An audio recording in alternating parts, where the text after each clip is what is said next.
First time అండి నేనైతే gobi rice prepare చేశాను. చాలా బాగా కుదిరింది. ఇది ప్రిపేర్ చేసుకోవడానికి ఒక క్యాలీఫ్లవర్ తీసుకున్నాను. ఇది నాకైతే 40 రూపీస్ పడింది.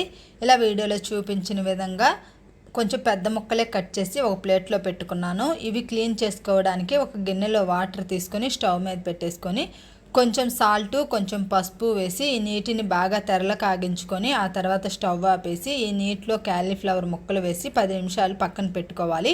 ఇలా చేయడం ద్వారా దీంట్లో ఏమైనా పురుగులు కానీ ఏమైనా ఉంటే చనిపోతాయి. ఇంకొక గిన్నె తీసుకొని 3 స్పూన్లు మైదా తీసుకుంటున్నాను. మైదా ప్లేస్లో మీరు బియ్యం పిండి అయినా తీసుకోవచ్చు.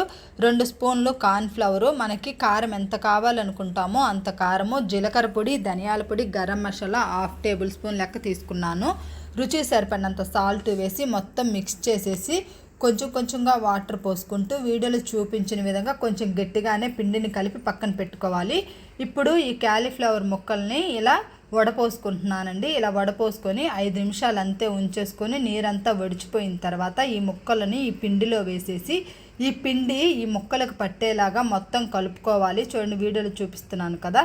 ఇలా కలిపేసుకున్న తర్వాత స్టవ్ ఆన్ చేసి బాండీ పెట్టుకొని డీప్ ఫ్రైకి సరిపడా ఆయిల్ వేసేసి ఆయిల్ హీట్ అయిన తర్వాత ఈ క్యాలీఫ్లవర్ ముక్కలు ఈ నూనెలో వేసేసి ఎర్రగా వచ్చేంత వరకు వేపేసుకొని పక్కన పెట్టుకోవాలి. మనము ఎప్పుడూ కాకపోయినా అప్పుడప్పుడైనా పిల్లలకి కొంచెం వెరైటీగా చేసి పెట్టామంటే వాళ్ళు బయట ఫుడ్కి అలవాటు పడకుండా ఇంట్లోనే చేయండి అమ్మా అని అడుగుతూ ఉంటారు. ఇలా హెల్తీగా మనం చేసి పెట్టామంటే వాళ్ళ హెల్త్కి కూడా చాలా బాగుంటుంది.